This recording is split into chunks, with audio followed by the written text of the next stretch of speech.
Oke, baik, kita mulai. Assalamualaikum warahmatullahi wabarakatuh. Selamat siang teman-teman semua. Oke, baik, pada pertemuan kali ini, saya Adil Solandari selaku tutor penalaran umum. Jadi mungkin teman-teman itu eh, digabung ya kelasnya, karena kan kita menyesuaikan dengan bulan Ramadan. Dan semoga tetap semangat meskipun kita sekarang itu lagi puasa, tapi tetap belajar. Apalagi kan lagi siang-siang, harusnya kan kayak teman-teman lagi tidur atau gimana, kalau siang kan dari sekolah gitu. Tapi teman-teman tetap menyempatkan waktunya untuk belajar gitu. Jadi betul-betul teman-teman sudah mempersiapkan diri untuk UTBK.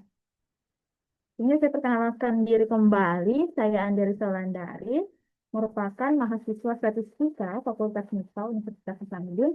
Saya dari angkatan 2023. Asal daerah saya yaitu Kabupaten Sinjai, Sulawesi Selatan.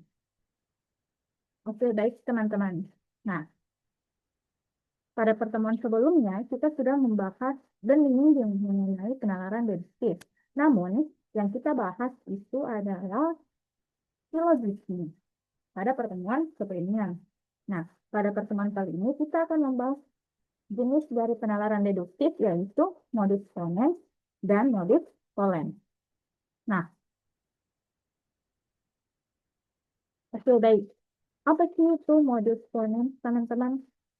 Nah, modus ponens ini aturan penarikan kesimpulan di mana logikanya itu berkata bahwa jika suatu pernyataan bersyarat benar dan bagian syaratnya benar, maka akibatnya juga pasti benar. Nah, sederhananya itu kalau modus ponens dia menyampaikan syarat, terus kita melakukan aspeknya.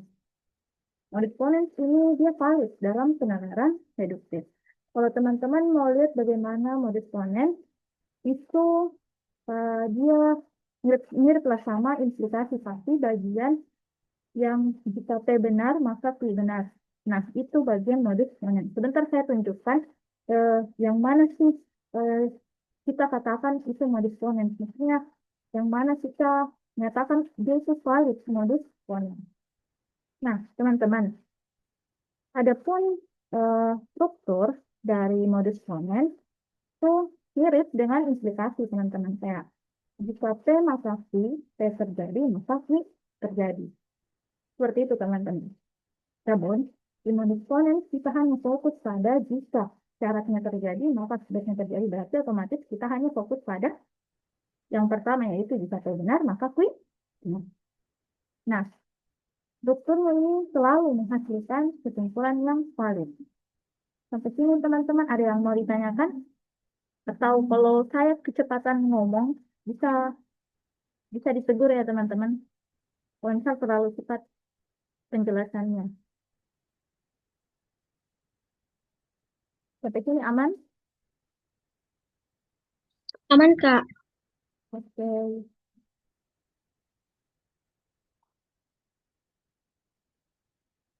Oke, selanjutnya jenis modus ponens yang sering muncul. Sebenarnya modus ponens itu tidak memiliki jenis-jenis. Begitu pun dengan modus tollens. Tapi di sini saya memberikan eh, masing-masing tiga jenis bagaimana bentuk yang sering muncul di UTBK teman-teman. Jadi ini bukan jenis dari modus ponens, melainkan jenis soal modus ponens yang sering muncul. Jadi saya hanya memberikan gambaran bagaimana sih bentuk-bentuk dari modus ponens yang sering muncul di UTBK. Nah, yang pertama, dia itu bentuk implikasi langsung. Implikasi langsung. Nah, seperti yang saya katakan tadi, bahwa modus ponens itu berkaitan erat dengan implikasi. Di mana jika P terjadi, maka jika P maka Q, dan P terjadi, maka Q pasti terjadi. Contohnya, jika hujan, maka jalan basah. Nah, hujan terjadi, maka jalan basah. Nah, di sini kita mention bahwa syarat terjadi pastinya bas akan ikut terjadi. Jadi teman-teman bisa sudah memiliki gambaran bahwa modus ponens itu betul-betul berkaitan dengan implikasi. Tapi implikasi yang mana jika P benar, maka Q benar. Jika P benar, maka Q benar. P terjadi, maka Q juga terjadi. Seperti itu teman-teman. Sampai sini aman?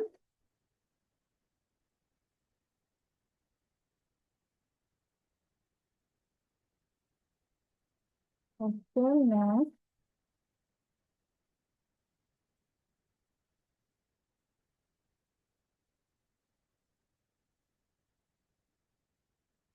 Yang kedua itu bentuk kuantor.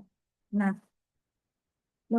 jenis modus ponens yang sering muncul yang kedua di UTBK itu adalah bentuk kuantor.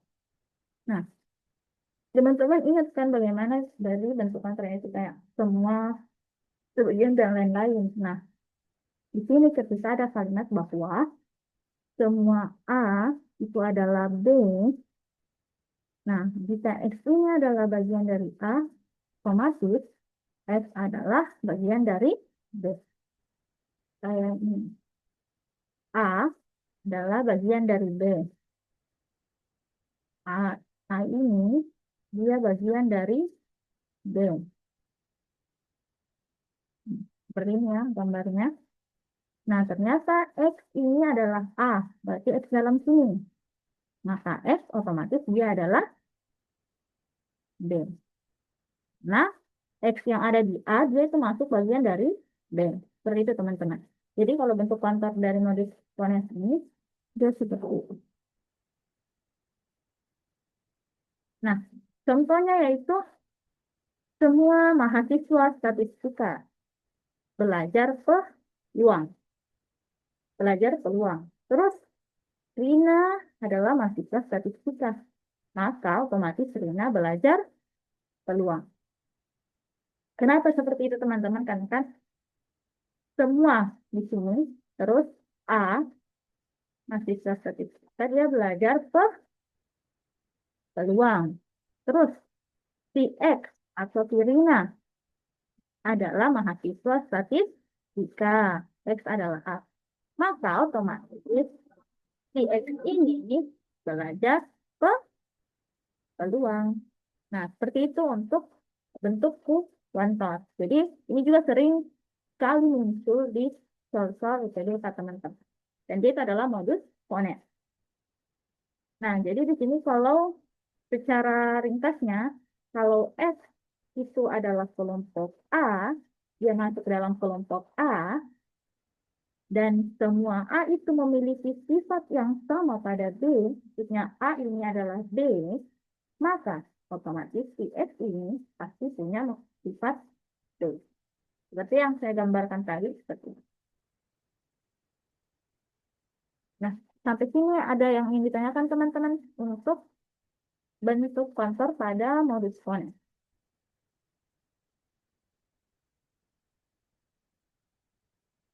Halo, tes tes.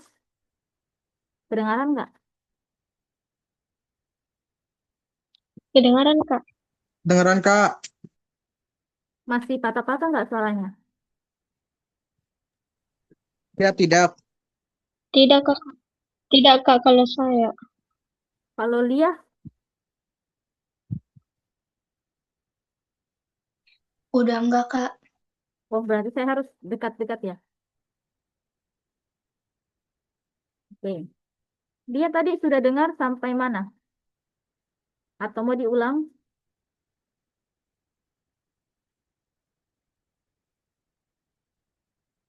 Kalau tidak kedengaran dari... Kalau boleh diulang, Kak, soalnya patah-patah tadi di aku.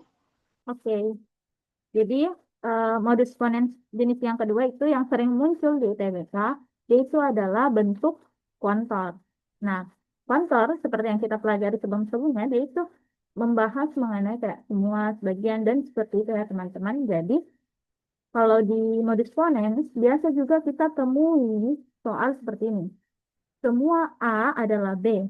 Jadi, ini adalah A, itu dia masuk ke bagian si B. Dan X itu adalah A, berarti X ini masuk pada bagian A. Otomatis, X ini dia juga bagian dari B. Seperti itu teman-teman. Contohnya, semua mahasiswa statistika belajar peluang.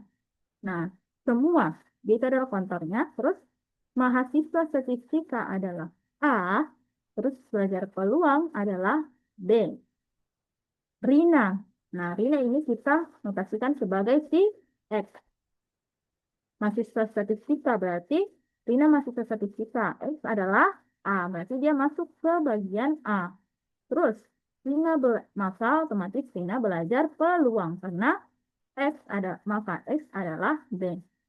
Jadi kalau Rina itu mahasiswa statistika, otomatis dia akan belajar peluang. Seperti itu teman-teman. Nah, singkatnya, kalau X ini adalah kelompok A, dan semua bagian dari A itu memiliki sifat dari B, maka X pasti punya sifat dari B. Simpelnya, X ini sama dengan A,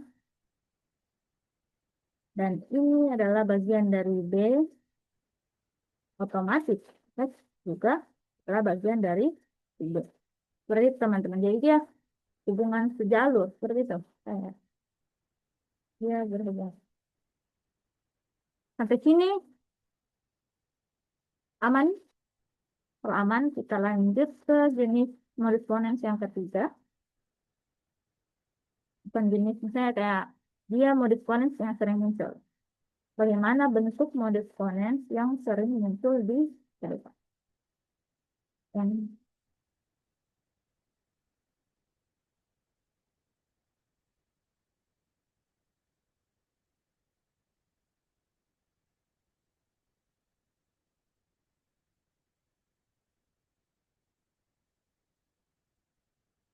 Nah, kalau yang ketiga itu yang sering muncul dia adalah bentuk syarat cukup. Gimana sih itu bentuk syarat cukup? Nah, sini saya hanya memberikan contoh-contoh kalimat yang sering kita temui kalau di soal-soal bentuk syarat cukup.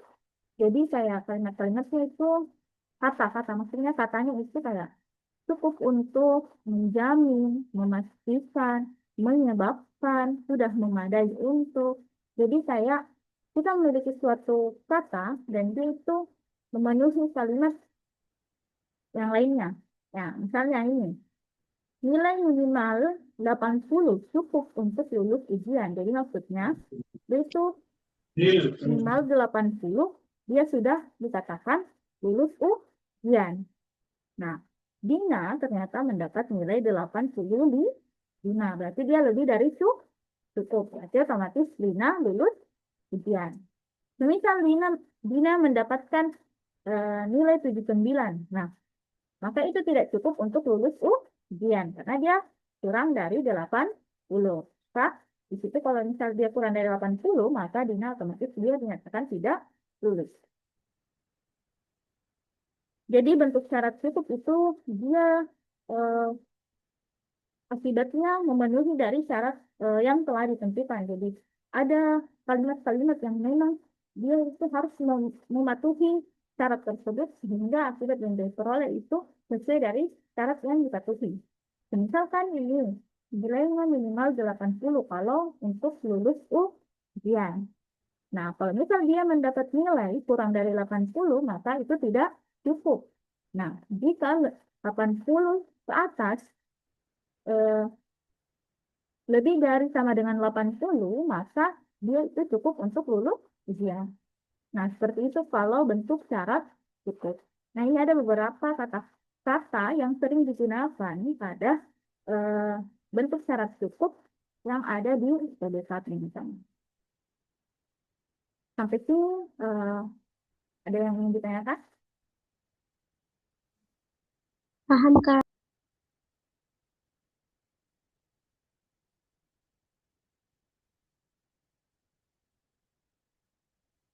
Oke, next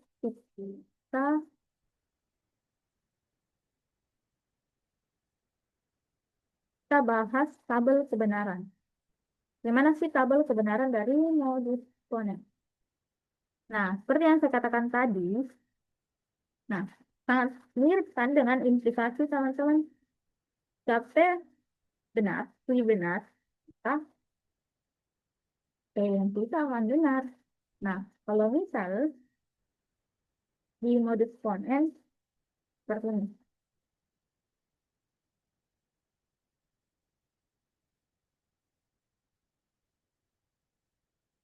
Nah, kalimatnya kan kalau diimplikasi kalimat dari P itu benar, si benar, jika P maka si benar, ternyata P-nya benar, maka si benar. Nah, itu sama dengan modus ponens. Jadi hanya ini yang dapat diterima pada modus ponens. Jadi teman-teman perhatikan modus ponens itu memang bagian dari implikasi.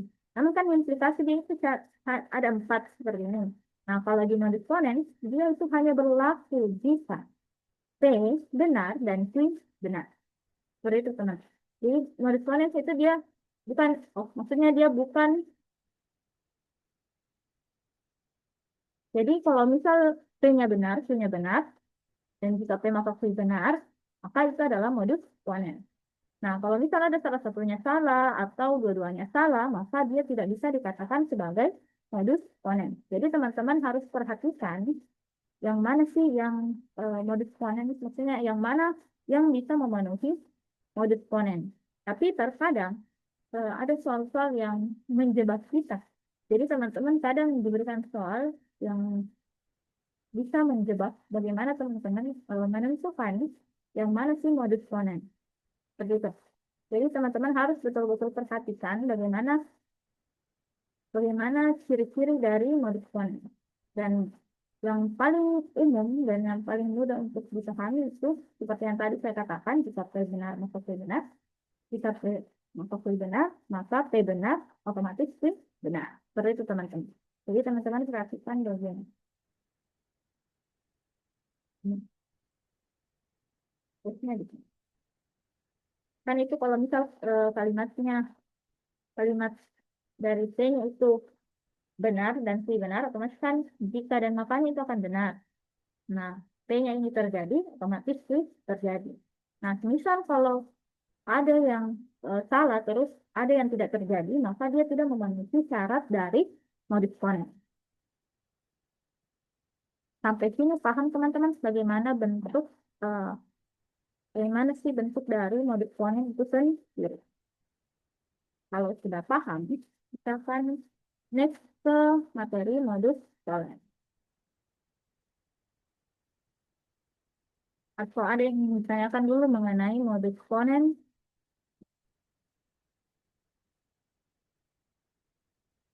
Oke, Paham, Kak. kita next ke modus tollens.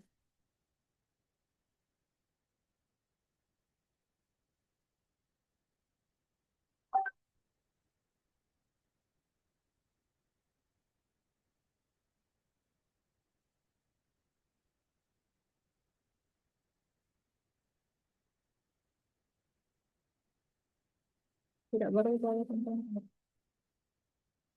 Saya ubah dulu.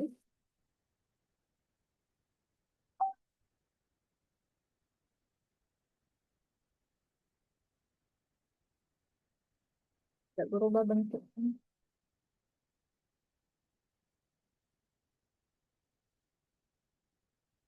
Oke.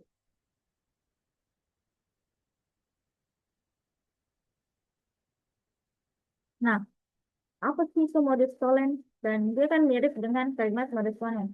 Pasti teman-teman berpikir bahwa kalau modus ponens itu dia berkaitan dengan kayak jika P maka Q dan P itu benar, P terjadi, otomatis Q terjadi. Termasuk kayak teman-teman akan berpikir bahwa jika P terjadi Q maka Q tidak terjadi. Nah, itu modus tollens. Nah, teman-teman di sini kita akan menjelaskan bagaimana sih perbedaan dari modus ponens dan modus tollens. Nah, C eh, modus tollens dia itu aturannya dalam logika menyatakan bahwa jika suatu pernyataan bersyarat benar tetapi akibatnya tidak terjadi, maka syaratnya juga tidak terjadi.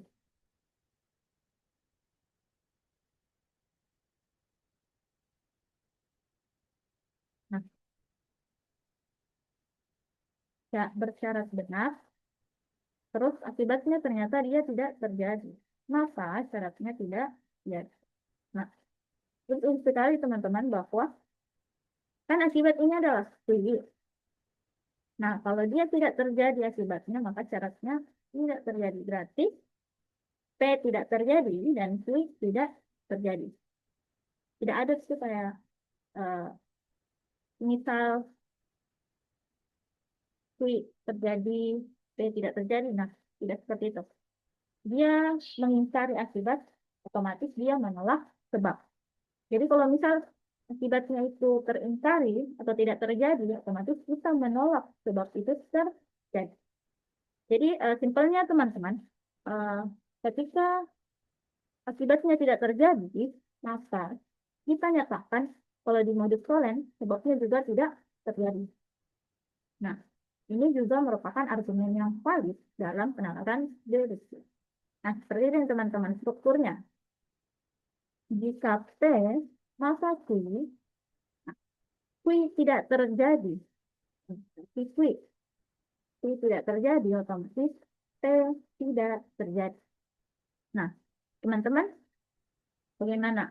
Sudah punya bayangan yang mana perbedaan antara P dan antara modus ponens dan modus tollens. Nah, kalau di modus ponens tadi kan jika P maka Q, P terjadi, Q terjadi. Nah, kalau di sini kita fokus ke Q yang tidak terjadi dulu. Kalau misalnya akibatnya tidak terjadi, otomatis sebab juga tidak terjadi. Bukan, jangan sampai teman-teman terbalik ya. Jika P maka Q, P terjadi, Q tidak terjadi. Kalau logika dalam modus tollens, kita dahulukan akibat dulu. Kalau akibatnya tidak terjadi, maka otomatis sebab tidak terjadi. Seperti itu teman-teman. Sampai sini, ada yang ingin ditanyakan? Kalau udah aman, kita next. Aman, Kak. Sebenarnya ini materinya tidak. Kalau materinya tidak terlalu sulit, nanti kalau kerja soalnya yang lumayan sulit. Karena teman-teman akan dia akan memberikan soal-soal yang biasanya kita berpikir bahwa jawaban kita benar, padahal ternyata salah. Dia itu cukup memberikan jebakan di modus ponens dan modus tollens. Karena dia mirip, tapi nyatanya dia beda.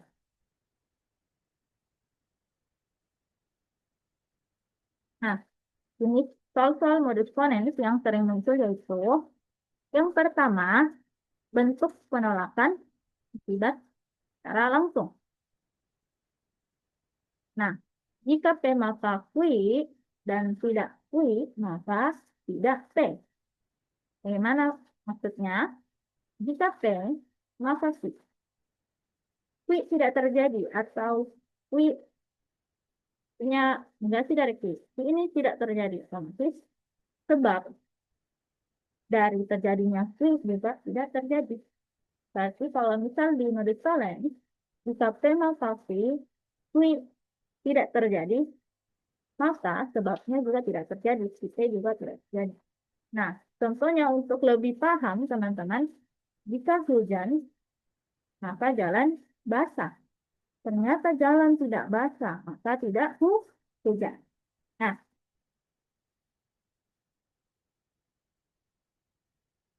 seperti itu logika dari modus tollens. Nah, terkadang kita temui soal, jika jalan tidak basah, maka tidak hujan. Nah, kalau misal jalannya basah, maka belum tentu bahwa hujan. Nah, kalau misal kita fokus pada modus tollens,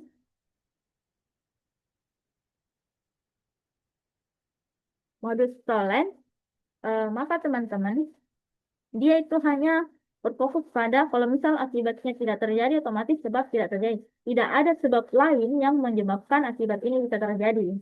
Jadi kalau modus tollens, dia hanya fokus satu sebab yang bisa menyebabkan akibat terjadi. Kalau akibat tidak terjadi, otomatis si sebab ini juga tidak terjadi. Misal, contoh selanjutnya nih. Jika saya belajar maka saya lulus, saya tidak lulus. Kalau di modus tollens, dia berkata bahwa maka saya tidak belajar. Gitu. Jadi teman-teman betul-betul dia mirip ke implikasi. Kalau modus ponens, dia implikasi yang bagian atas itu bisa P benar, maka Q benar. Kalau polens, P Q-nya salah, otomatis Q juga salah. Kalau Q tidak terjadi, otomatis Q juga tidak terjadi. Nah, di sini teman-teman fokus pada akibat tidak terjadi, otomatis disebab juga pasti tidak terjadi, teman-teman. Nah, ini jenis modus tollens yang sering muncul. Sampai sini ada yang ditanyakan? Kalau saya kecepatan langsung tegur ya.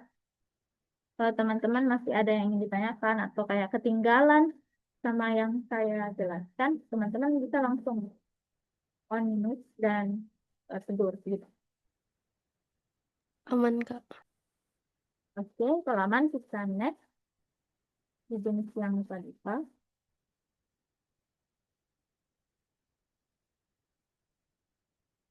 Nah, ini juga dia bentuk syarat perlu. P hanya jika Q. Maksudnya, P dan Q ini terjadi secara bersama-sama dong. Nah, dia kalau modus tollens sebenarnya hampir semuanya itu mirip, teman-teman. Dia hanya satu rumusnya. Kalau misal modus tollens juga seperti itu. Tapi terkadang kita melihat dari berbagai bentuk soal. Nah, kalau misal di sini, P hanya jika Q. Dia terjadi ketika syarat terpenuhi. Nah, ternyata tidak Q. Dan otomatis dia tidak P. Contoh, seseorang bisa mengikuti ujian hanya jika ia sudah membayar pendaftaran. P hanya jika Q. P terjadi jika Q-nya dia P-nya itu dia bisa ikut ujian. Tapi ada syarat perlu diikuti terlebih dahulu. Nah, syaratnya apa? Dia sudah membayar biaya pendaftaran. Ternyata dia belum membayar biaya pendaftaran, teman-teman. Maka otomatis dirinya tidak bisa mengikuti ujian. Seperti itu bentuk syarat perlu pada modus tollens. Jadi dia terjadi ketika jadi kalau simpelnya modus tollens itu dia mengingkari kalimat kayak dia itu fokus pada negasi, dia fokus mengingkari. Karena sudah ada dua, teman-teman hanya fokus kita pada tidak Q dan tidak P. Beda dengan modus ponens, dia itu mendukung atau dia itu eh, harus terjadi gitu loh. Kalau misal modus tollens, dia membawa kita kepada pengingkaran. Gitu teman-teman. Jadi teman-teman bisa dengan mudah membedakan sebenarnya karena modus ponens dia itu mendukung, dia sejalan, dia harus terjadi kayak gitu. Sedangkan kalau modus tollens dia itu mengarahkan kita untuk mengingkari kalimat premis. Gitu.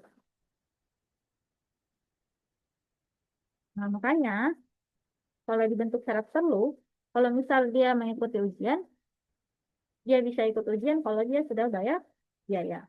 Dan dia tidak bayar, maka dia tidak ikut ujian. Nah, agar sesuatu terjadi, maka syarat tertentu harus terpenuhi. Kalau tidak terpenuhi, maka dia tidak bisa terjadi. Sampai sini, ada yang ingin ditanyakan teman-teman?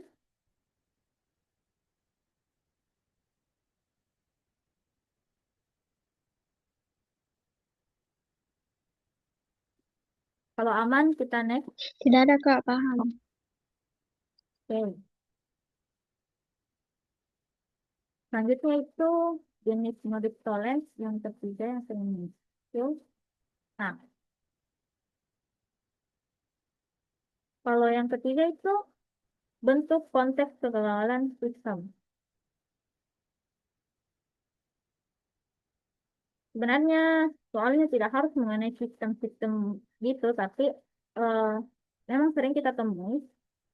Jadi kalau misal bentuk konteks kegagalan sistem ini dia, kalau dia bekerja normal, maka hasilnya akan muncul. Kalau hasil tidak muncul, maka sistem tidak bekerja normal. Simpelnya, kembali lagi di rumus awal, jika P maka Q, dan Q tidak terjadi, maka Q juga tidak terjadi. Jadi teman-teman hanya fokus ke bagaimana kalimat itu memenuhi si rumus awal dari modus tollens. Modus tollens juga seperti itu. Jadi hanya satu rumus yang kita otak-atik kalimatnya teman-teman. Seperti itu kalau di modus tollens dan ponens. Nah, contohnya, jika sistem akademis berjalan normal, maka nilai mahasiswa akan muncul di portal. Nilai tidak muncul di portal, maka otomatis kita simpulkan bahwa sistem akademis tidak berjalan dengan normal. Karena adanya segala sistem. Adanya sesuatu yang tidak terjadi. Dia tidak muncul, dia tidak terjadi otomatis. Sebabnya itu tidak berjalan normal. Nah, jika semua berjalan dengan benar, maka hasil tertentu otomatis pasti muncul, teman-teman.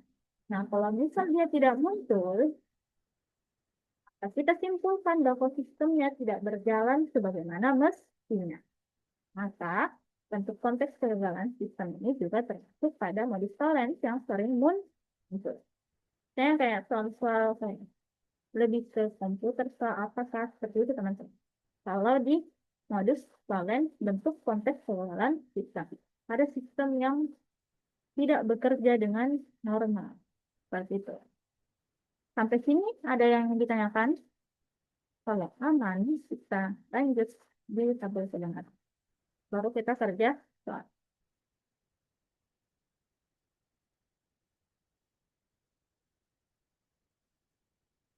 Kita next ya teman-teman.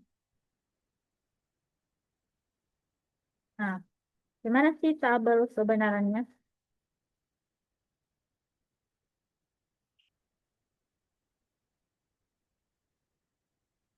Jadi fokus ke sini ya teman-teman, negasi, negasi. Tidak sih, maka tidak cek. Nah, kalau modus tollens, dia itu teman-teman perhatikan yang bagian ini. Bagian ini yang nyatakan terjadi. Karena misal dia diberikan satu kalimat nih. P-nya salah, I-nya salah, tapi maka Q, dan Q itu tidak, atau dia bernegasi kembali kepada kalimat yang salah, otomatis dia akan benar. Jadi kalimatnya. Nah, maka I-nya juga akan benar. Mungkin teman-teman akan bingung mengenai hal itu. Tapi simpelnya, jika satu kalimat ini dia eh, dinilai salah, terus P-nya itu salah, premis 1, premis 2-nya juga salah, dan jika P maka Q, dan ternyata kita negasikan nih, Q tidak terjadi, maka kita anggap dia benar, kalimat itu benar. Karena ketika salah bertemu dengan salah pada tollens, dia akan menjadi benar, kita nilai benar. Terus otomatis, maka ini juga tidak terjadi. Misalnya,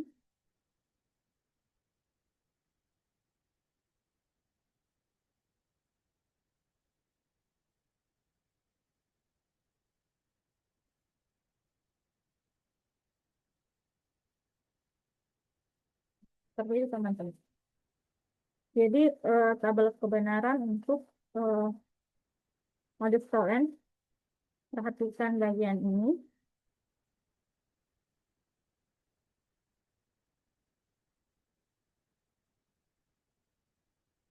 Jika P maka Q terus terjadi negasi. Q tidak terjadi, maka otomatis P juga tidak terjadi. Ini hanya bagaimana kita menentukan bahwa kalimat itu benar atau salah ya teman-teman. Jadi dia itu tidak mempengaruhi, dia hanya mempengaruhi bagaimana kita menilai bahwa kalimat itu sudah benar atau kalimat itu salah. Seperti yang materi pertama kali, bagaimana kita menilai kalimat itu benar atau kalimat itu sah. Ini seperti itu. Jadi kalau misalnya tidak terjadi, terus tidak terjadi, otomatis dia benar. Karena negasi Q otomatis negasi dengan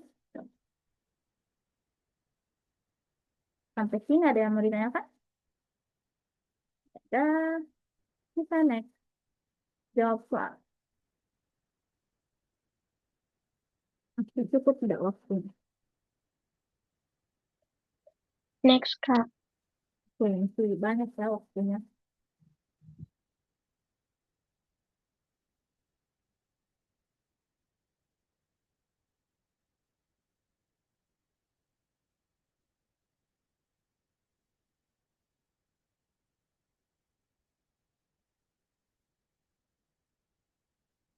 Teman-teman, mungkin kita kerja soalnya seperti yang dulu-dulu saja ya. Kita kerja 5 soal dulu, baru kita bahas 5, terus setelah dibahas, kita kerja lagi. Gitu. Supaya satu kali langsung bahas 5 soal. Jadi teman-teman kerja dulu. Nah, sebentar ketika kita pembahasan, maka teman-teman baru bisa menjawab sekaligus menjelaskan semisal teman-teman paham seperti itu. Oke, saya berikan beberapa menit untuk soal 1 dan 2. Mungkin bisa 5 menit ya untuk 2 soal. Jadi silakan teman-teman catat saja dulu jawabannya. Sebentar baru dijawab ketika pembahasan. Silakan teman-teman. Sembari absen ya, saya carikan dulu absen.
Oke teman-teman, sembari kerja soal, mungkin bisa untuk absen juga.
Next, soal 3 dan 4.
Oke, next soal kelima.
Oke, teman-teman, sudah selesai semua 5 nomor. Alhamdulillah sudah, Kak. Oke, kita bahas satu persatu ya. Nah, soal pertama,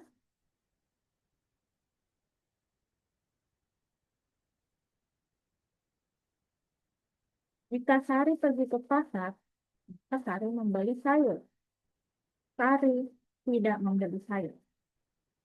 Kesimpulan yang dapat ditarik dari premis di atas adalah A. Sari tidak pergi ke pasar. B. Sari pasti ke pasar. C. Sari pergi ke pasar tapi tidak membeli sayur. D. Sari membeli sayur di tempat lain. E. Tidak dapat disimpulkan.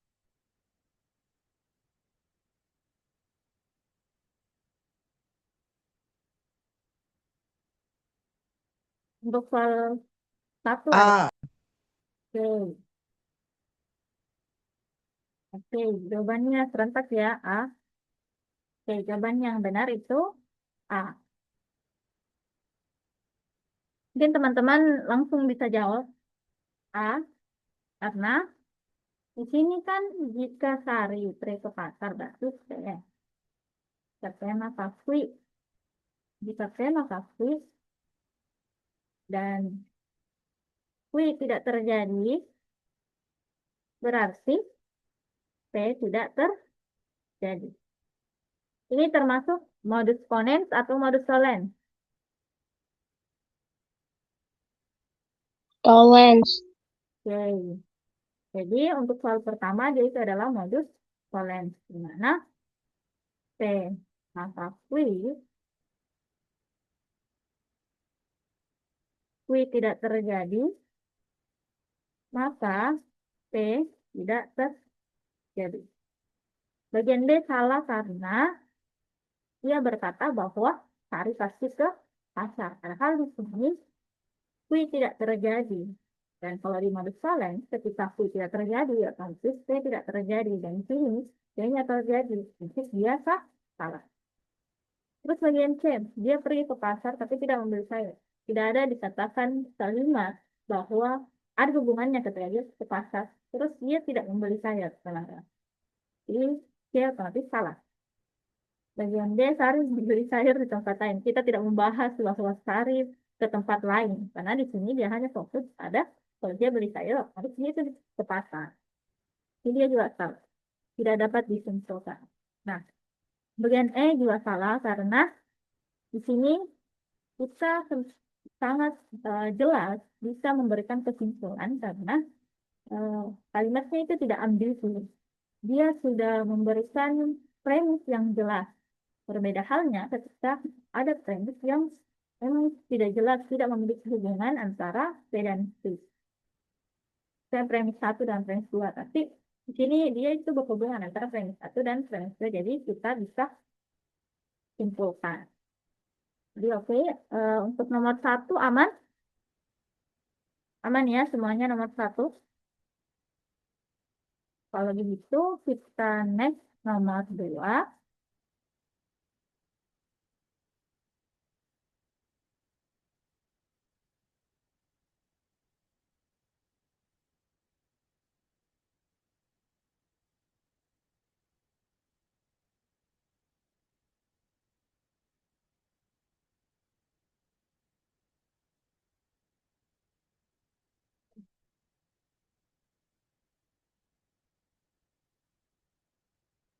Oke. Nomor 2, dalam satu perusahaan berlaku aturan sebagai berikut. Apa aturannya? Jika seorang karyawan menyelesaikan proyek tepat waktu, dia selesaikan proyek tepat waktu, maka ia mendapatkan insentif kerja atau bonus. Ardi ternyata menyelesaikan proyek tepat waktu. Kesimpulan yang tepat adalah A. Ardi pasti menjadi karyawan terbaik. B. Ardi mendapat insentif kerja. C. Semua yang mendapat insentif pasti tepat waktu. D. Ardi belum tentu mendapatkan insentif. E. Tidak dapat insentif. Jadi jawabannya oke, bagian B. Betul, bagian B. Ini termasuk modus solens atau modus ponens? Ponens, Kak. Oke, betul. Jadi untuk nomor 2, dia adalah modus ponens. Jika P maka Q dan P terjadi, maka Q terjadi. Bagian A, Ardi pasti menjadi karyawan terbaik. Dia itu salah karena ini tidak membahas mengenai karyawan terbaik. Kita hanya membahas bahwa ketika selesai tepat waktu, maka dia dapat bonus atau insentif kerja. Jadi ini salah. Bagian B otomatis dia benar karena proyeknya tepat waktu. C terjadi, maka Q terjadi. Dan C, semua yang mendapat insentif pasti tepat waktu. Kita tidak bahas semua karena di sini hanya, kan ini jika seorang karyawan. Ini kan berlaku untuk semua lah. Tapi kita hanya di premis 2. Dia langsung khususkan bahwa hanya Ardi. Seandainya di sini dia tidak menyebutkan secara langsung bahwa Ardi adalah CS-nya, maka bisa saja sih ini benar. Ini bisa. Dan dia juga tidak, kan bagian C itu dia amburadul karena dia masih mention insentif dan tepat waktu, kan padahal kalau kita dapat insentif otomatis sudah tepat waktu. Jadi bagian C itu dia salah karena dia membahas tentang admis. Terus yang kedua kesalahannya, dia bahas kembali bahwa yang dapat insentif dia tepat waktu. Itu pembahasan berulang dari itu. Padahal kalau di logika sendiri, kalau sudah terjadi si T, maka Q saja, itu fokus pada Q saja. Bagian D, Ardi belum tentu mendapat insentif. Sudah tentu karena premis 1 itu selalu dianggap benar, teman-teman. Ketika P terjadi, maka ketika P maka Q, P terjadi, maka Q terjadi. Berbeda halnya ketika ada kondisi yang mengakibatkan bahwa Ardi ini belum tentu mendapat insentif. Terus E tidak dapat disimpulkan. Dia dapat disimpulkan karena sangat jelas bahwa dia itu adalah modus ponens. Oke, Nomor 2 aman. Nah, next. Nomor 3.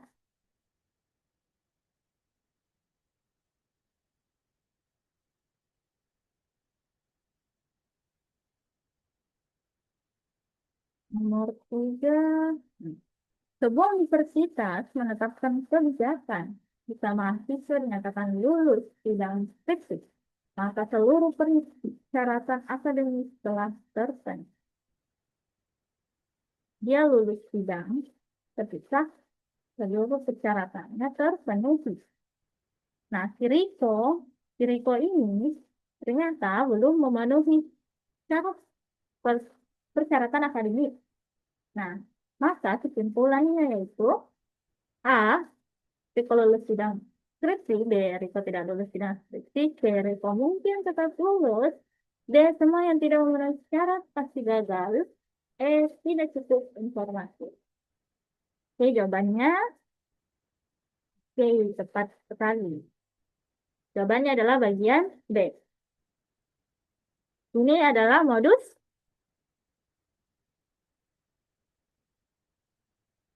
apa? Modus modus Tollens. Karena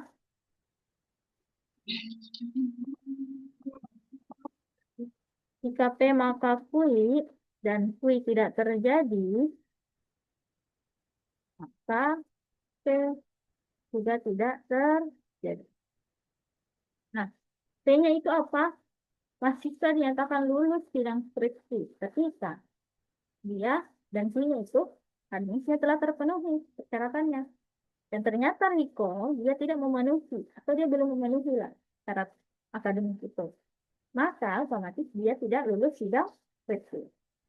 A. Riko lulus sidang skripsi dia salah karena Q tidak terjadi. Maka yang menjadi sebab juga tidak terjadi. Karena di modus Tollens itu syarat untuk pernyataannya. Bagian B benar, karena akibat tidak terjadi, maka penyebab juga tidak terjadi.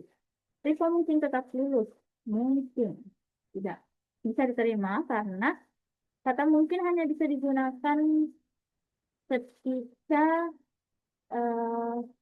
ada kalimat yang tidak jelas, ada kalimat yang tidak berhubungan langsung.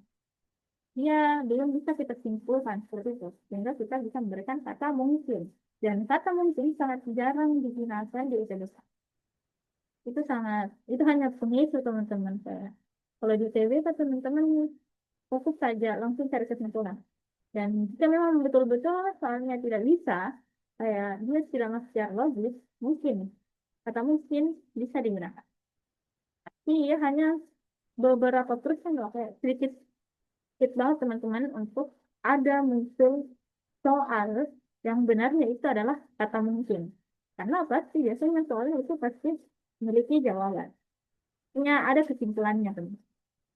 Semua yang tidak memenuhi syarat pasti gagal, salah karena kita bahas risiko. Terus sudah cukup informasi, sudah cukup informasi. Juga saat. Sampai sini, ada yang mau ditanyakan? Kalau tidak ada, kita next nomor 4.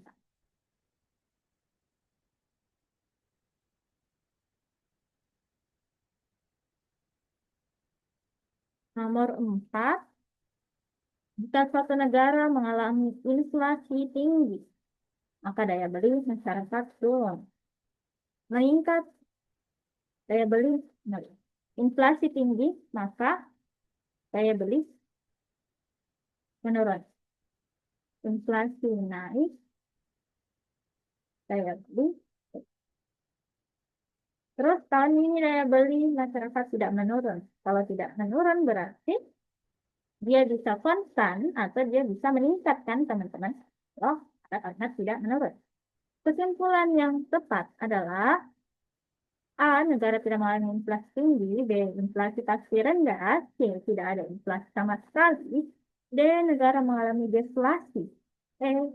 Tidak dapat disebut. Oke, jawabannya A. Oke, betul semua. Jadi jawabannya adalah A. Sudah jelas bahwa negara tidak mengalami inflasi tinggi. Karena ketika dia, karena dikatakan di frame 1, ketika dia negara ini mengalami inflasi tinggi, maka daya beli masyarakat menurun. Dan ternyata di frame 2, tahun ini daya beli masyarakat tidak menurun. Dia bisa konstan atau dia meningkat, teman-teman. Jadi, Q-nya sudah tidak terpenuhi. Jadi T, maka Q dan Q-nya tidak terpenuhi, otomatis saya juga tidak terjadi karena yang di frame 1 itu dia mengatakan bahwa mengalami inflasi tinggi, maka negara itu tidak mengalami inflasi tinggi. KA benar. Kemudian B salah, inflasi pasti rendah, tidak dibahas mengenai tinggi atau rendahnya. Negasi hanya berfokus pada kata tidak. Atau dia negasinya bukan lawan, ya bukan lawan kata yang kayak antonim ya, kayak entah tinggi pasti rendah. Nah, kalau di negasi, teman-teman pasti paham bagaimana konsep dari negasi bahwa kita tambahkan kalimat negasi seperti kata tidak. Tidak ada inflasi sama sekali, belum tentu, tidak ada tapi tidak tinggi. Negara mengalami deflasi, dua salah. Kita tidak bahas mengenai deflasi. Seperti tadi, antonim tidak berlaku di sini untuk negasi, tidak dapat disimpulkan, dia juga salah. Oke, kita next soal berikutnya.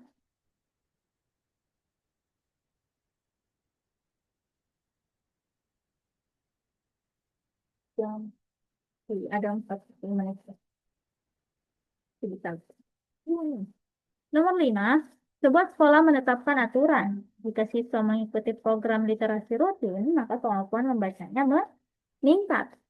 Diketahui bahwa Nabila mengikuti program literasi rutin. Iklan yang tepat adalah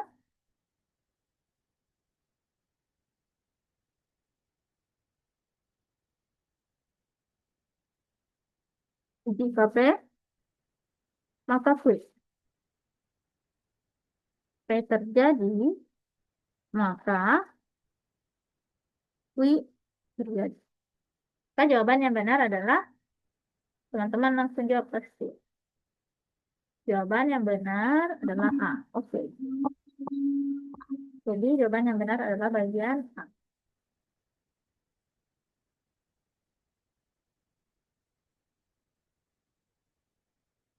Mungkin sudah jelas tadi ya teman-teman, bagaimana proses jawaban A-nya benar. Karena sudah ada tadi beberapa soal yang seperti ini. Jadi A benar karena P-nya itu kalau siswa ikut literasi rutin, maka kemampuan bacanya meningkat. Terus ternyata si Nabila ini dia mengikuti program, berarti otomatis kemampuan membaca Nabila Oke. Oke, kita sudah bahas di 5 nomor. Selanjutnya kita kerjakan lagi 5 nomor ya teman-teman. Ada, ya, ada 5 nomor lagi baru kita bahas. Jadi teman-teman kerjakan lagi 5 nomor.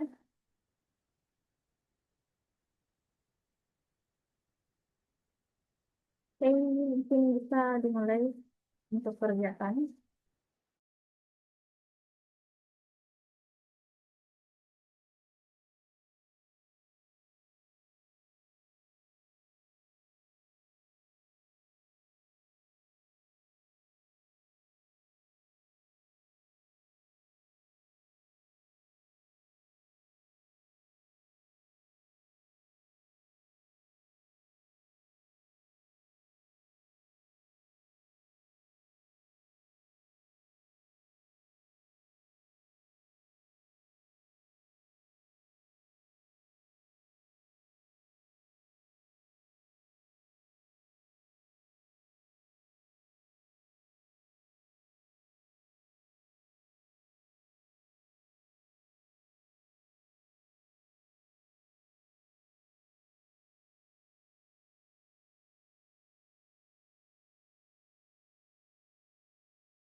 mungkin jawabannya disimpan dulu ya. Sebentar baru dijawab.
Teman-teman jangan lupa absen ya.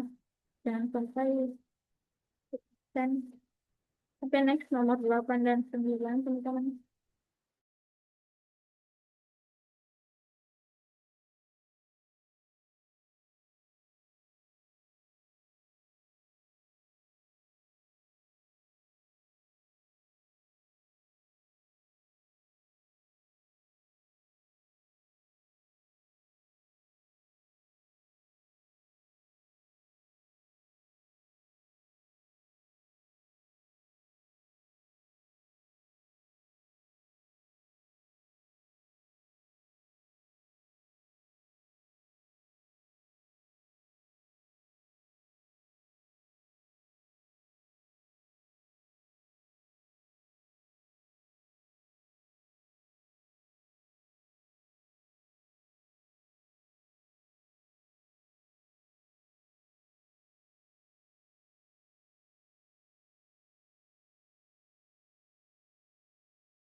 Soal yang terakhir.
Oke, sudah ya teman-teman. Oke, kita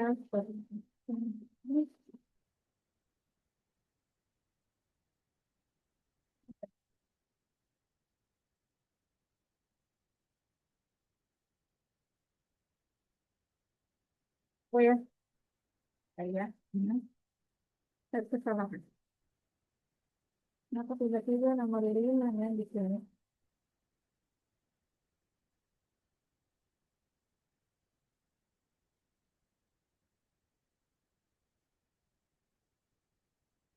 Oke. Nomor 6, peraturan parkir menyatakan jika kendaraan memiliki izin parkir khusus, maka kendaraan tersebut boleh memasuki area terbatas. Diketahui kendaraan itu tidak boleh masuk ke area terbatas, kesimpulannya adalah A. Kendaraan yang memiliki izin khusus. B. Area sedang ditutup. C. Kendaraan tidak memiliki izin parkir khusus. D. Semua kendaraan tidak boleh masuk. E. Tidak cukup informasi. Oke, jawabannya. Oke, jawabannya adalah bagian C. Karena di sini kendaraan memiliki izin parkir khusus, maka dia boleh masuk area terbatas. Jika C maka sulit,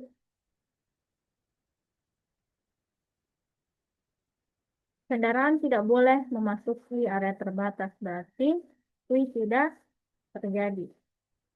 Maka C juga tidak terjadi. Maka kesimpulannya yang adalah negasi dari P. Maka kendaraan tidak memiliki izin parkir khusus. Bagian A salah karena jika dia punya parkir khusus, otomatis dia boleh masuk area terbatas. Nah, di pinggir tidak masuk, berarti A salah. B, area sudah ditutup. Dia tidak dibahas mengenai kalau areanya ditutup. Terus D, semua kendaraan tidak boleh masuk, belum tentu. Nah, siapa tahu ada yang memiliki izin parkir, misalnya dia boleh. Terus E, tidak cukup informasi, dia tidak tahu. Nah, cukup informasi untuk menjawab.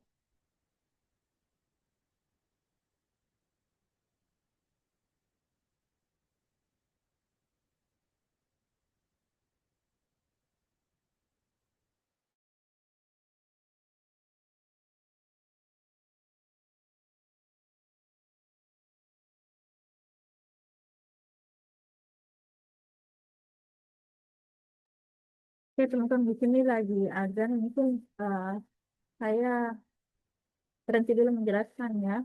Saya tunggu dulu azan selesai.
Oke, kita next nomor 7. Jika seorang peserta mengikuti tes lanjutan, maka ia telah lolos tahap administrasi. Diketahui bahwa Raffi mengikuti tes lanjutan. Kesimpulan yang tepat adalah A. Raffi mungkin tidak lolos administrasi. B. Raffi lolos tahap administrasi. C. Semua yang lolos pasti ikut tes lanjutan. D. Raffi pasti diterima bekerja. E. Tidak dapat disimpulkan. Jadi jawabannya adalah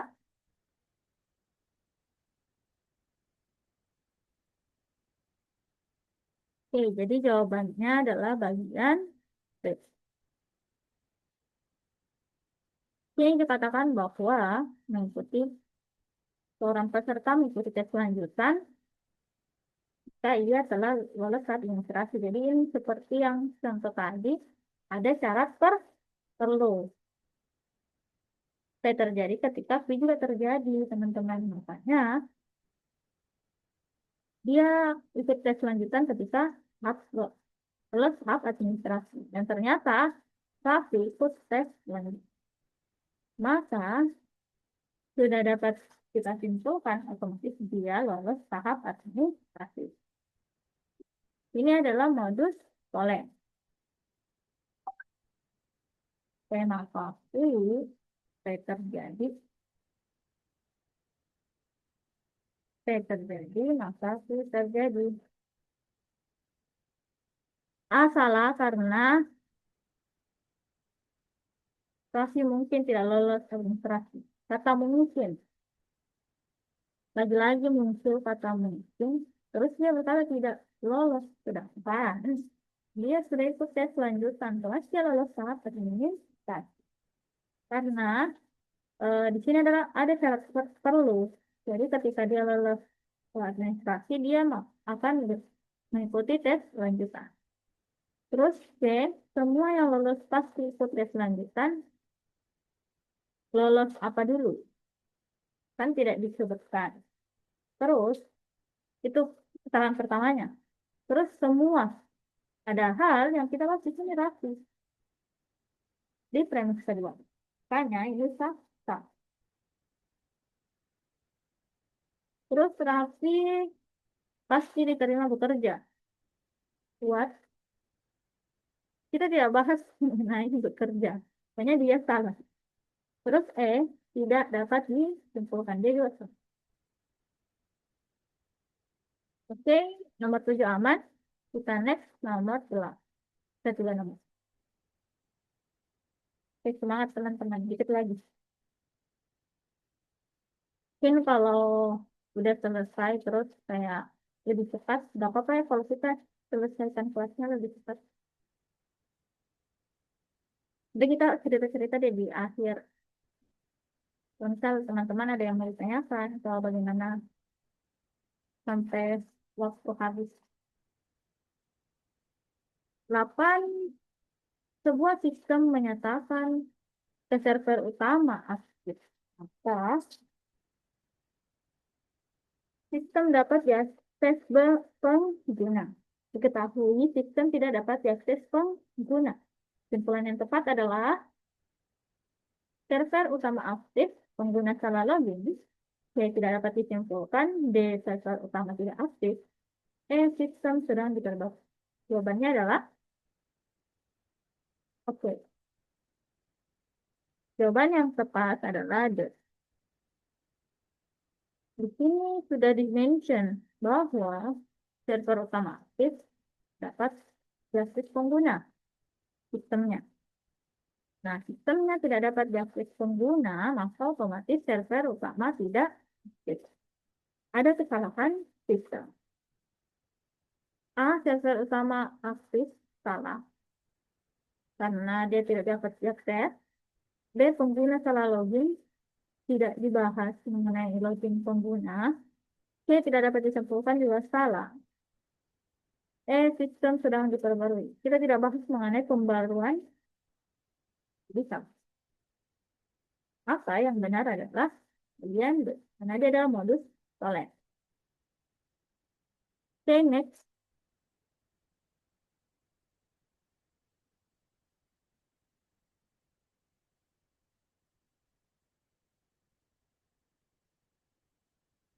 Ada 19 menit.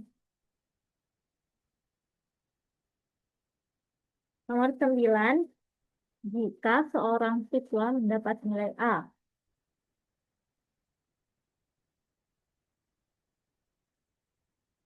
maka ia memahami materi dengan baik. Ternyata Bima memahami materi dengan baik.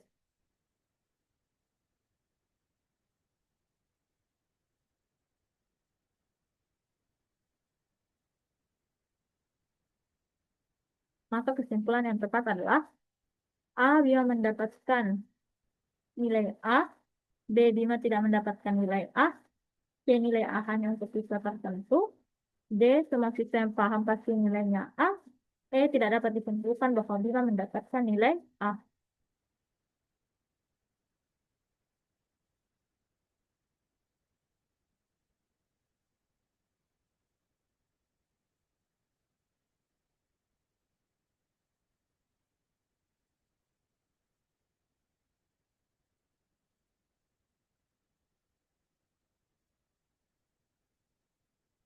Jawabannya adalah beda pandangan. Ada A, ada E. Coba yang A, coba jelaskan. Ada yang A bisa menjelaskan kenapa pilih A?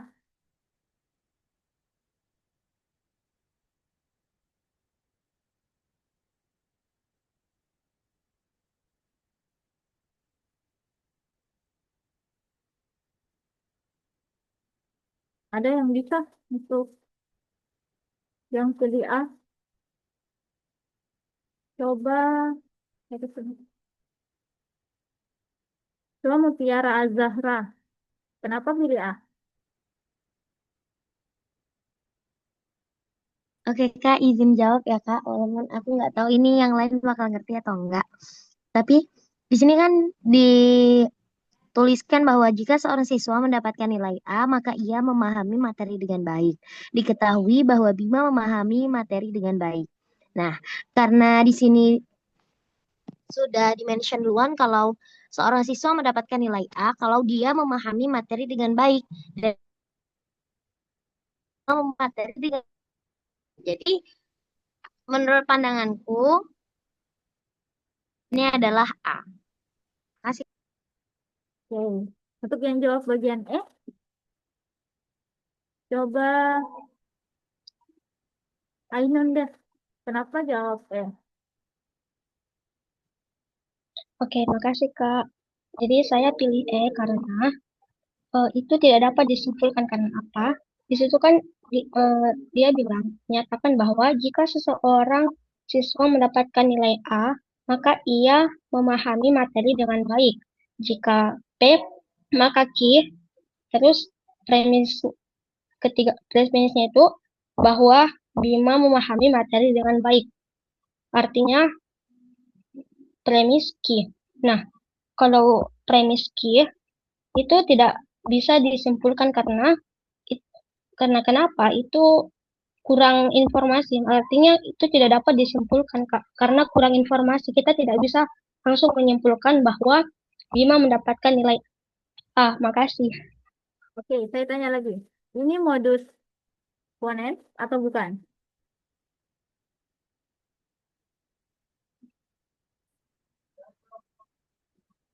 Ada yang bisa jawab? Ini nomor 9 dia modus ponens atau bukan? Kan tadi sudah jelaskan yang mana modus ponens. Bukan, Kak.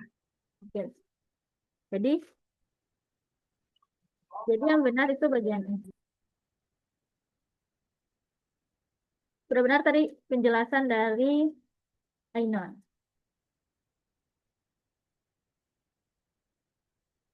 Kalau Mutiara agak kurang, mungkin belum terlalu paham ya. Jadi teman-teman, kan di implikasi memang kita bahas seperti itu. Jika P, maka kuis. Nah, namun di premis 2 dia mentionnya Q yang terjadi teman-teman. Nah, kalau Q terjadi, belum tentu penyebabnya adalah bagian P. Oke? Namun ketika P terjadi, otomatis Q akan menuntut pada P. Seperti pada implikasi dia bagian tabel yang ketiga, dia baris ketiga, dia itu bahas bahwa P benar, Q benar, dan ternyata ini Q-nya yang muncul duluan, maka kita tidak bisa simpulkan bahwa dia mendapatkan nilai A. Kalau modus, kan ini bukan modus Pollens, karena modus Pollens itu di premis 2 P dulu yang terjadi, teman-teman. Baru Q. Nah, ini perbedaannya. Nah, mungkin tadi Mutiara dan yang teman-teman jawab A itu terkecoh ya. Jadi, kalau nomor 9 dia itu strukturnya seperti ini. Sedangkan modus Pollens strukturnya seperti ini. Berbeda kan, teman-teman? Dan ketika kita jawab A, maka sudah terjadi kesalahan dalam berlogika. Karena teman-teman menjawab yang tidak seharusnya. Karena secara kita berpikir pun, ketika kita memahami materi dengan baik, belum tentu kita mendapatkan nilai A.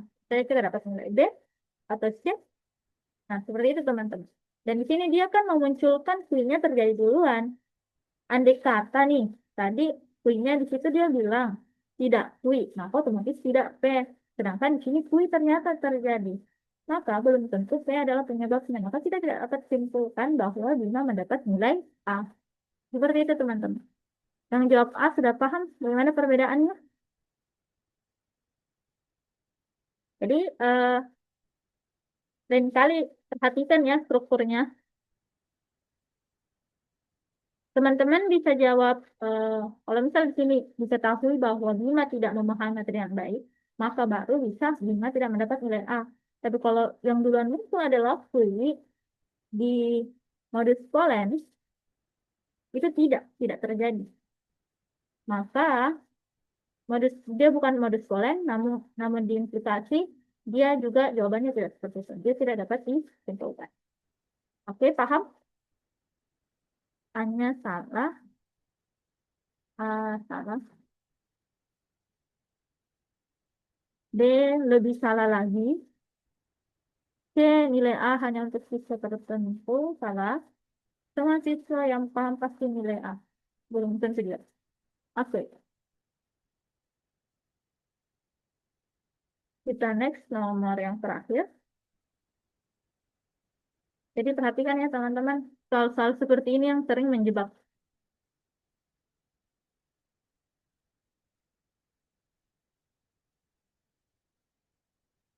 Nomor terakhir. 12 menit. Oke. Nomor 10, suatu perusahaan menetapkan aturan. Seorang pegawai akan mendapatkan tunjangan jabatan hanya jika ia menduduki posisi struktural. Posisi struktural yang dimaksud itu, dia posisinya penting seperti itu ya teman-teman. Nah ternyata si Laila dia tidak menduduki posisi struktural.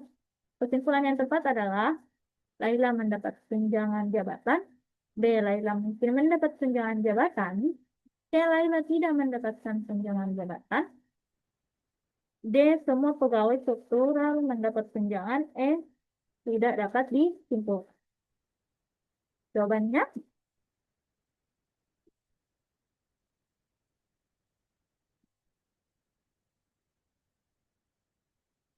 kalian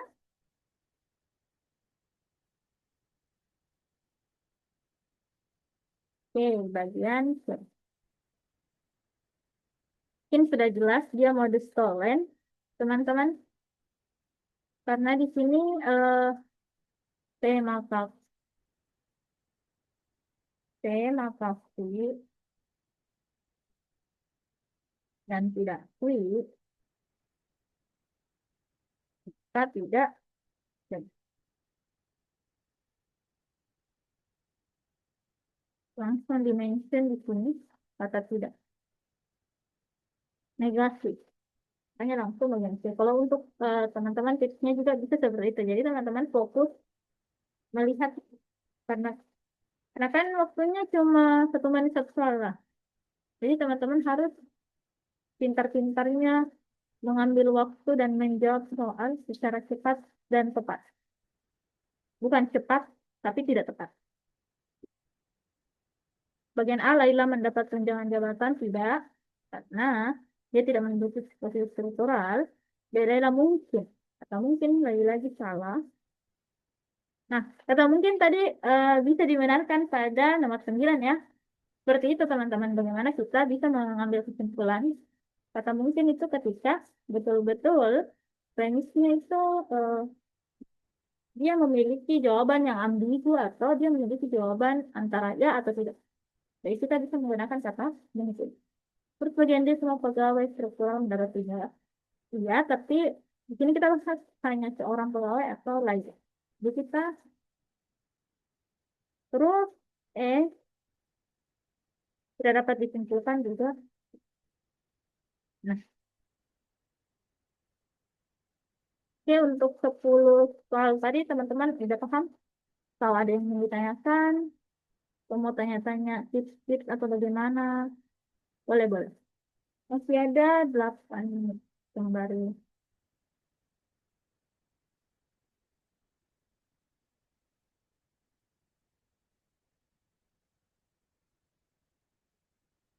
Aman nggak teman-teman?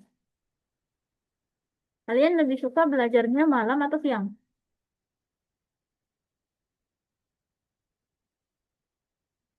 Dua-duanya, Kak. Siang. Iya, kalau bulan puasa sih siang, siang sore.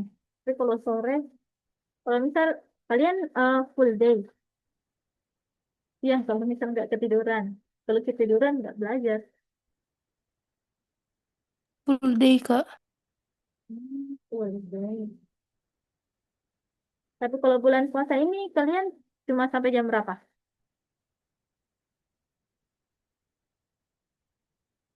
Mungkin jam 12 ya? Iya, Kak. Ya. Jadi kalian masih di sekolah ini atau kan oh iya hari Jumat. Kalau malam ada agenda ya itu. Enggak, Kak. Kalau ada dari dinas kayaknya semua sekolah itu diliburkan pekan pertama puasa, Kak. Oh iya. Jadi minggu depan sekolah lagi. Iya. Jadi bagaimana tuh kalau untuk pekan depan mungkin bakalan dibuatkan lagi ya jadwal terbaru. Kalau misal kalian pulangnya jam 3, misal mungkin sore, tapi kalau sore kan mau mau ngabuburit atau siapkan buka puasa kan kalau sore.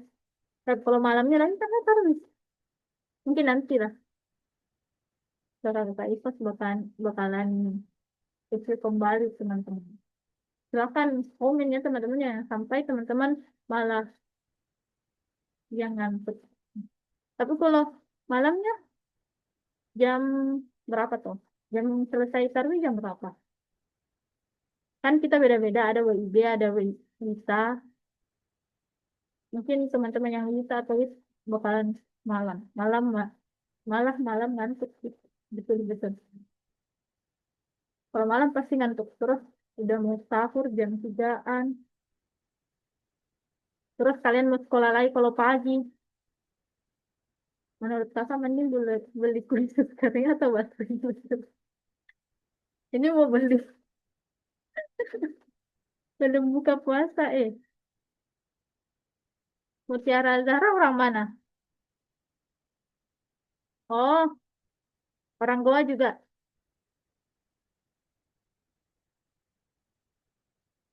Jambi. What? Jambi. Berarti Mutiara WIB. Di sini aku lanjut tadarus sampai setengah 11. Bagus, bagus. Jambi hidup Jambi, betul.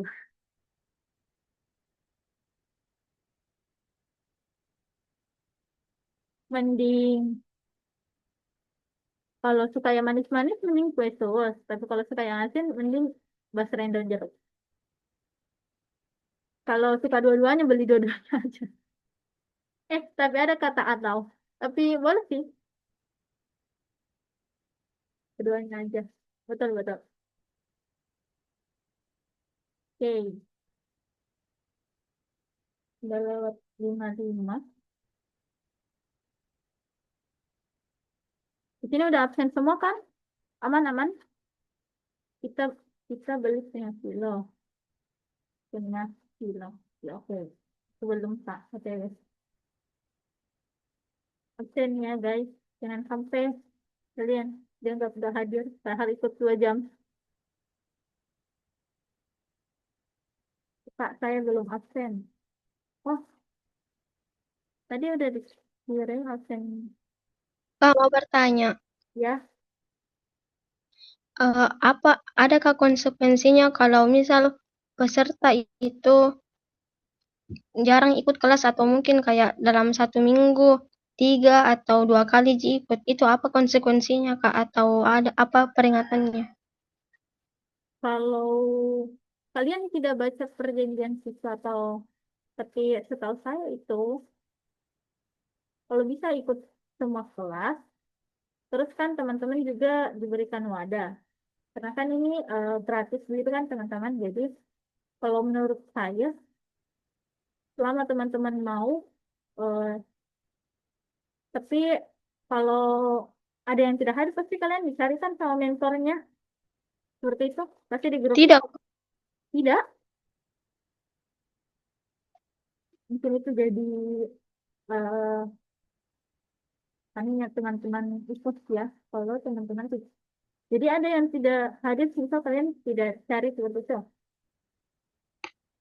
Tapi kalau hadirnya hanya, nah iya, ya,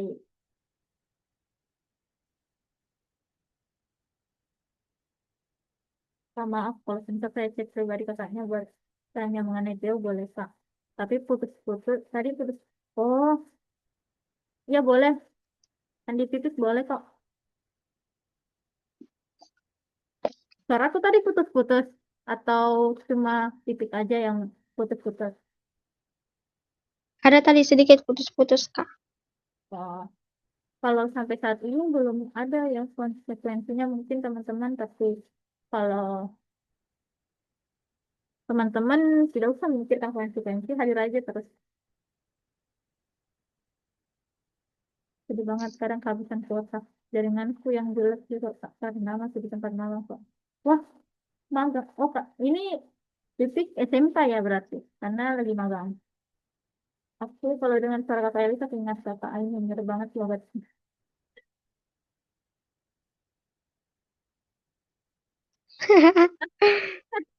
Karena orang Sulawesi Selatan.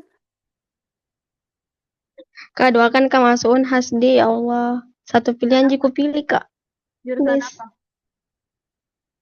HI. HI. Banyak sih itu HI. Baru Kak. Baru Kak, shock banget Kak. Gara-gara lupa Kak simpan nih itu semua sertifikat yang sudah ku upload. Langsung nggak. Ya Allah, kenapa bisa ku lupa? Sudah mau lagi finalisasi. Kodong. Baru rata-rata aku Kak, berapa jadi standar sekali jadi nilaiku. Agak ragu Kak, iya. Makanya Oke. coba banget. Tapi jangan ragu sih. Sekarang saja. Siapa tahu Ada di antara kan kalau HI berapa ya kuotanya di Unhas? 40 kayaknya Kak. Berapakah? Oh, kalau Kesum ya biasanya banyak kalau Kesum di SMS. Kalau Tapi ini jadi ambil aku nggak jadi ambil ilmu komunikasi karena passing grade-nya tinggi banget. Terus rata-rata yang aku lihat tuh teman-temanku 92, 90 lebih, sedangkan saya aku yang 89 Ji. Apa mau diharapkan itu 89? Jadi yang pasti-pasti aja. ini Mutiara Zara Ilmu berapa? Kelas 12 juga kan? Panggil kakak ke iya Kak. Itu begitu memang Kak kalau orang sopan sekali orangnya. Tapi tidak Ji, Kak suka marosting itu anak. jadi banyak nih guys. Agak Motivasi terakhir lah untuk pertemuan hari ini. Oke, motivasi terakhirnya itu bukan soal cepat atau lambat, yang penting kamu terus melangkah. Jadi teman-teman bukan bilang harus cepat atau lambat kerjakan soal. Misal ada soal yang lambat sekali dikerjakan, ada yang cepat sekali. Itu tidak apa-apa teman-teman karena literally saya juga dulu masih bingung-bingung jawab soalnya. Kayak awal-awal belajar itu kayak bingung karena kalau di sekolah saya juga kan kurang masih klasik itu baru diperkenalkan di kelas 12. Jadi kayak kadang bingung-bingung jawabnya. Kita kayak betul-betul mandiri gitu kayak mandiri untuk belajar UTBK. Mungkin teman-teman dari kalau bukan di Sulawesi mungkin teman-teman udah diajarin ya, tapi kita ini yang orang-orang di Indonesia Timur jujur li kita tidak selalu diajar teman-teman. Jadi mungkin begitu dah. Tapi tidak apa-apa. eh, Persiapan beberapa bulan ya lagi. Sampai bulan 4 ya, masih ada 2 bulan. Semangat terus teman-teman dan harus berdoa juga. Karena betul-betul itu yang akan kalian gunakan nanti. Kalau jujur nih saya kayaknya doa terus di setiap setiap saya jawab soal dulu itu selalu berdoa. Nah semoga ini jawabannya benar. Kayak begitu teman-teman kayak kita ada sih katanya kayak kita sholawat ketika kita jawab itu betul-betul kita kayak terbantu kalau kita betul-betul berdoa baik-baik ya teman-teman. Karena di dalam itu kayak deg-degan 1 menit 1 soal. Siapa coba yang kerja 1 menit 1 soal tapi nggak apa-apa dan itu adalah eh, pengalaman hidup yang sangat baik dan semoga kalian lulus.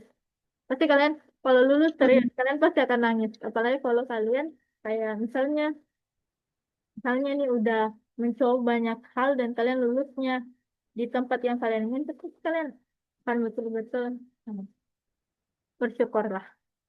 Oke, semoga semuanya lulus ya, yang semuanya IPOS semuanya lulus. Dan tetap belajar guys, meskipun bukan yes. waktu belajar begini ya, dan kalian tetap belajar. Oke, kita Kak mau kabar tanya. ya boleh boleh. Eh, Kak maaf kayaknya ini di luar topik nih ini tapi Ya, kayak terinspirasi sekali Kak sama kita. Kan kita 2023 berarti kayaknya hampir nih 3 tahun yang lalu belajar ke UTBK. Tapi masih diingat semua itu materi-materinya penalaran umum bahkan bisa diajarkan ke kita-kita. Maksudku kayak bagaimana cara belajar kita sampai bisa masih bisa dipahami sama lancar Ki. Jelaskan nih penalaran umum ke kita-kita semua. Kasih. kalau simpelnya itu teman-teman kan saya sebenarnya juga belajarnya itu dulu Hamin 1 bulan UTBK. Karena saya juga berharap ke SNBT, maksudnya udah belajar-belajar tapi tidak terlalu serius dan pas udah finalisasi SNBT itu saya ya udahlah nanti ada pengumumannya deh baru belajar UTBK kalau misal nggak lolos. Terus saya juga tipikal orang yang nekat, saya juga nekat teman-teman. Ini udah kita stop record deh.